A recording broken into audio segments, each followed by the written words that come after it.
रफ्तार रिबूटेड में आप सभी का एक बार फिर स्वागत है। मैं हूं आपका होस्ट और दोस्त शम्स। आज के शो की शुरुआत एक बहुत ही अहम कार के साथ, मारुति सुजुकी सिलेरियो। बिल्कुल नई जनरेशन, बिल्कुल नई पीढ़ी अब बाज़ार में आ चुकी है। बहुत ही अच्छी कीमत पे कंपनी ने इस कार को लॉन्च किया है।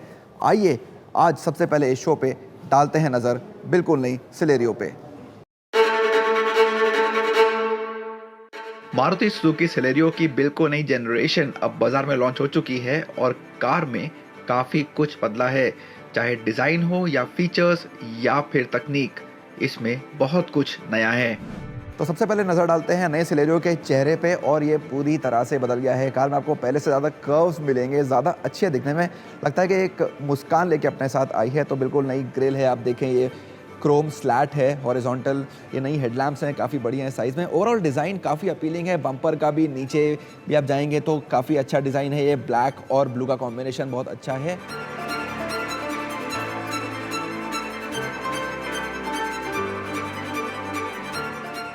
तो यहाँ पे एक 1 लीटर का के सीरीज़ पेट्रोल इंजन लगा है। यहाँ बड़ी बात जो मारुति कह रही है कि इसका माइलेज बहुत अच्छा है, 26.6 किलोमीटर प्रति लीटर, जो कंपनी के हिसाब से देश में किसी भी पेट्रोल कार के लिए सबसे ज़्यादा है। पहले की तरह ही आपको सिलेरियो में मैनुअल और AGS या AMT दोनों वर्जन मिल जाएंगे, तो उसमें से आप चूज़ कर सकते हैं।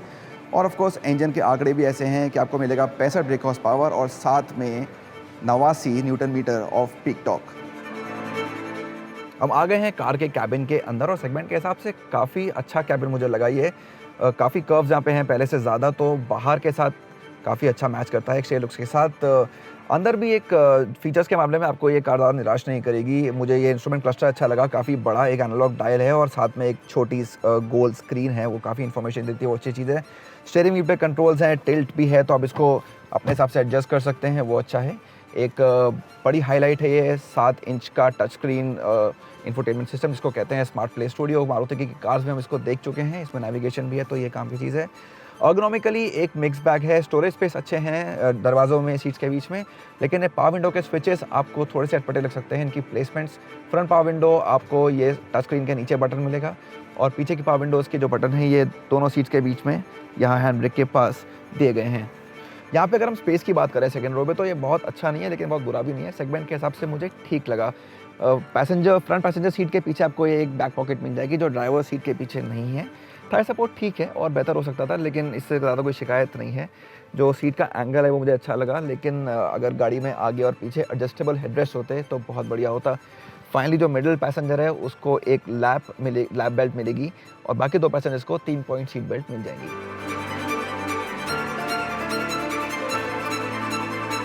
अंत में बात कर लेते हैं कार के वेरिएंट्स और कीमतों की। कुल मिलाकर 7 वेरिएंट्स हैं चुनने के लिए नई सिलेरियो पे। 4 मैनुअल हैं और 3 AMT या AGS हैं। शुरुआती कीमत काफ़ी आकर्षक है, 4,99,000 रुपये एक शोरूम, और सबसे महंगा AMT या AGS मॉडल आपको मिलेगा 6,94,000 रुपये एक शोरूम पर।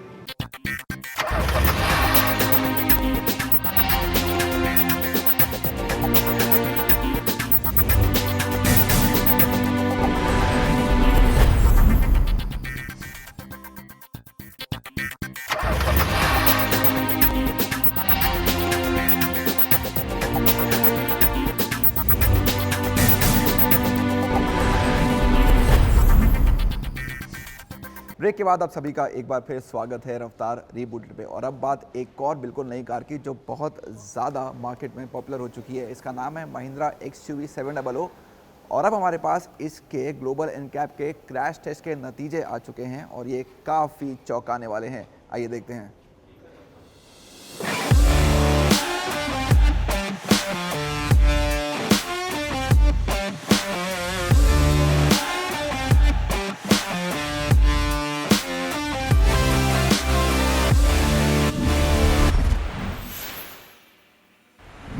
आज हम आपके लिए एक बहुत स्पेशल रिपोर्ट लेके आए हैं कार एंड बाइक पे। आपको याद होगा कि महिंद्रा का दावा था कि उसकी हर एक कार का सेफ्टी रेटिंग 4 या फिर 5 सितारा से नीचे नहीं जाएगा। तो नई कार XUV 700 है, उसका क्या सेफ्टी या सुरक्षा रेटिंग होगा, आज हम आपको यही बताएंगे। हम हैं म्यूनिक के बाहर लैंड्सबर्ग में ADAC के क्रैश टेस्ट सेंटर पर। महिंद्रा के फ्लैगशिप मॉडल की सेफ्टी टेस्टिंग हो चुकी है, वो भी हर तरह से। ये एक स्पॉन्सर्ड टेस्ट था, यानी कि कंपनी ने इसके लिए खर्च किया, लेकिन ग्लोबल एनकैप ने स्वयं ही प्रोडक्शन कार्स का इंतजाम किया। XUV 700 को किसी भी अन्य कार की तरह टेस्ट के लिए तैयार किया गया। कई सारे वायर्स, कैमरास और सेंसर्स अंदर और बाहर क्रैश के हर आंकड़े को रिकॉर्ड करने के लिए तैयार थे।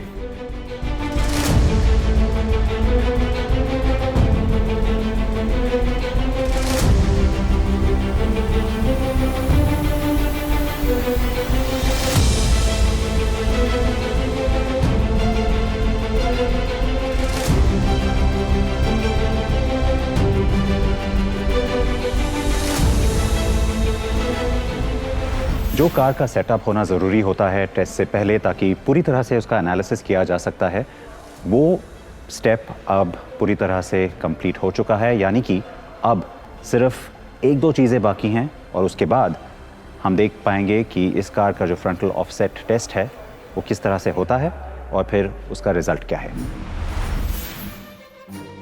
कार को अब कमरे के दूसरे छोर पर लाया गया, जहां से वो अच्छी रफ्तार पर क्रैश करेगी। इस्तेमाल किए गए क्रैश टेस्ट डमीज नियमों के अनुसार हमेशा औसतन वजन और कद के होते हैं। पिछली सीट पर बच्चों के डमीज हैं जो चाइल्ड सीट पर बैठे हैं। यहाँ कंपनी द्वारा बताए गए चाइल्ड रिस्ट्रेंट सिस्टम या CRS का ही पालन किया जाता है। और हाँ, ग्लोबल एनकैप के प्रोटोकॉल या फिर नियम के अनुसार कार का क्रैश 64 किलोमीटर प्रति घंटा पर होगा। शायद आप जानते हैं कि ग्लोबल एनकैप के किसी भी क्रैश टेस्ट में गाड़ी का बेस वेरिएंट ही यूज़ किया जा सकता है। तो आप सोचेंगे फिर ये MX क्यों नहीं है और AX3 क्यों है? क्योंकि दोनों वेरिएंट्स में सेफ्टी इक्विपमेंट और बिल्ड क्वालिटी स्टैंडर्ड्स बिल्कुल सेम है।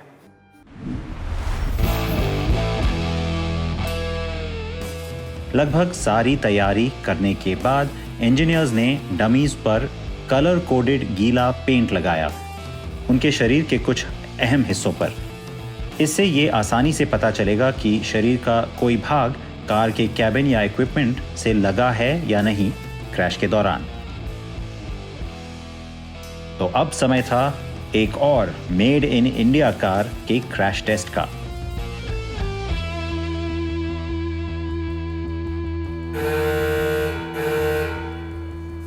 Here we go.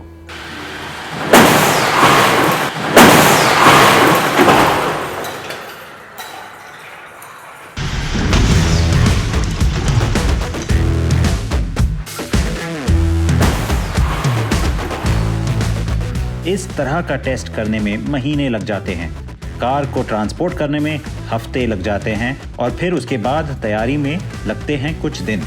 लेकिन महज कुछ सेकंड्स में टेस्ट हो जाता है।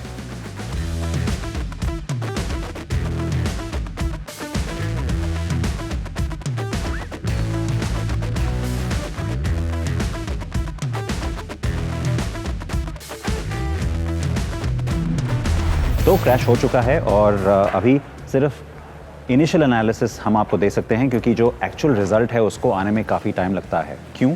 क्योंकि काफ़ी सारे डेटा पॉइंट्स होते हैं जो कि एनालाइज करने पड़ते हैं, जो मेजर करने पड़ते हैं, ताकि जो स्कोर है वो बिल्कुल प्रिसाइज, बिल्कुल ठीक हो। और लेकिन क्योंकि मैं यहाँ पे काफ़ी सारे क्रैश टेस्ट पे आ चुका हूँ, मैं एक्सपर्ट तो नहीं हूँ, लेकिन आपको बता सकता हूँ कि इस तरह के क्रैश टेस्ट में जो हम ढूंढ रहे हैं, जिस चीज़ की तलाश है, वो ये है कि क्या गाड़ी का सामने वाला हिस्सा सबसे ज़्यादा इम्पैक्ट अब्जॉर्ब करता है या नहीं। तो आप देख सकते हैं कि विजुअली, यानी कि जो आप आँखों से देख सकते हैं, उसमें ए पिलर के पीछे गाड़ी में कोई डैमेज दिखाई तो नहीं दे रहा है। लेकिन जैसे मैंने कहा, एक्चुअल जो रिपोर्ट है, जो रिज़ल्ट है, उसके लिए थोड़ा सा वेट करना पड़ेगा। सेफ्टी लैब इंजीनियर्स ने अपना काम पूरी लगन से किया, तो अब उनको टेस्ट का एनालिसिस करने देते हैं। अब बात दूसरे टेस्ट की।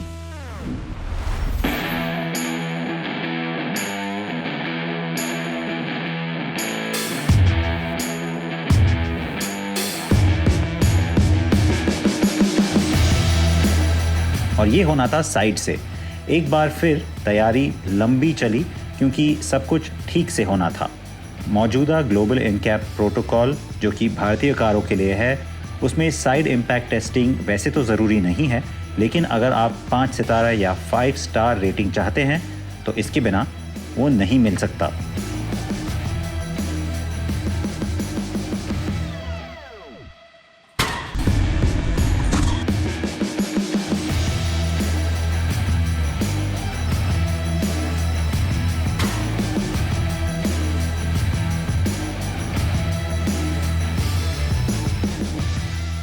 अगर आप 5 स्टार रेटिंग चाहते हैं तो फिर ये ज़रूरी हो जाता है कि आप एक साइड इम्पैक्ट टेस्ट भी करें।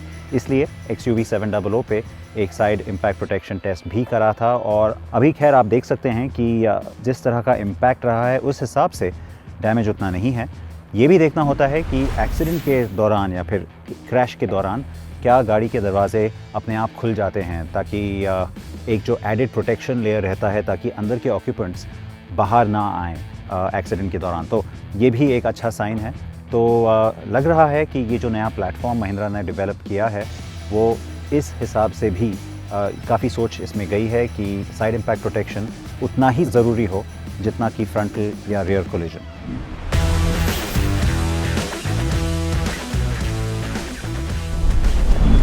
तो ये हैं आंकड़े। महिंद्रा को एक बार फिर मिले हैं 5 स्टार्स। क्रैश के बाद कार को मैंने करीब से देखा और फिर कुछ हफ्ते पहले आपको याद होगा कि चेन्नई में इंजीनियरिंग और डेवलपमेंट टीम से मिलकर भी मुझे इसका काफ़ी अच्छी तरह से अंदाज़ा हो गया था।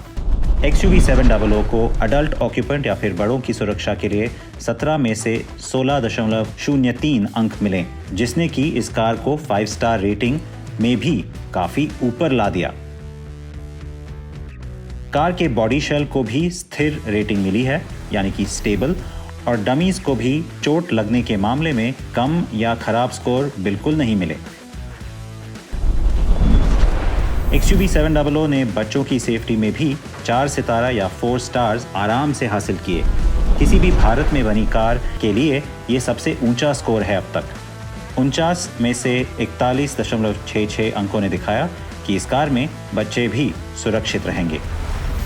कुल मिलाकर सीट बेल्ट प्री टेंशनर्स और reminders, Isofix child seat anchorage, ABS या फिर एंटी लॉक ब्रेक्स और 2 स्टैंडर्ड अगले एयरबैग्स ने ऐसा स्कोर पाने में मदद की। इनमें से कुछ को लगाना भारतीय कानून के हिसाब से ज़रूरी है, लेकिन सबको नहीं, तो कुछ इक्विपमेंट एक्स्ट्रा भी है। ऊंचे वेरिएंट्स में ये मत भूलिए कि साइड और कर्टन एयरबैग्स भी हैं और सबसे महंगे मॉडल में तो घुटने के लिए भी ड्राइवर साइड एयरबैग लगा है। हालांकि ये अगला टेस्ट नियमों के हिसाब से तो खैर ज़रूरी नहीं है, क्योंकि सिर्फ AX7 वेरिएंट पर ही ADAS या एडवांस्ड ड्राइवर असिस्टेंट सिस्टम्स की पेशकश की गई है।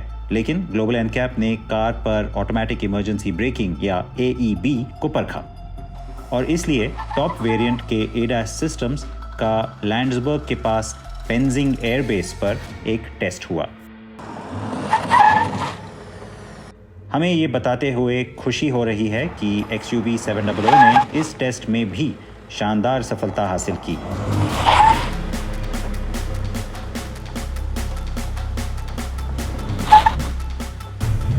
XUV 700 5 स्टार सुरक्षा रेटिंग पाने वाली XUV 300 के बाद महिंद्रा की दूसरी कार है। इसके अलावा टाटा की पंच, एल्ट्रोज और नेक्सॉन चुनिंदा कार्स हैं जो कि भारत में बनी हैं और जिनको भी ये गौरव प्राप्त हुआ है।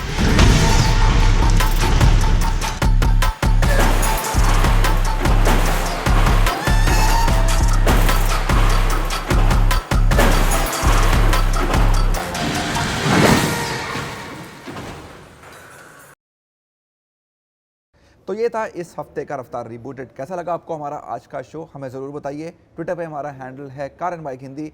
आपके फीडबैक का हमें हमेशा की तरह इंतज़ार रहेगा। अगले हफ्ते आपसे फिर होगी मुलाकात इस शो पे कुछ और नई कार्स और बाइक्स के साथ। तब तक अपना ध्यान रखिए, सड़क पर सेफ रहिए, स्कूटर और बाइक पे हेलमेट ज़रूर पहनिए और कार में सीट बेल्ट लगाना बिल्कुल ना भूलिए।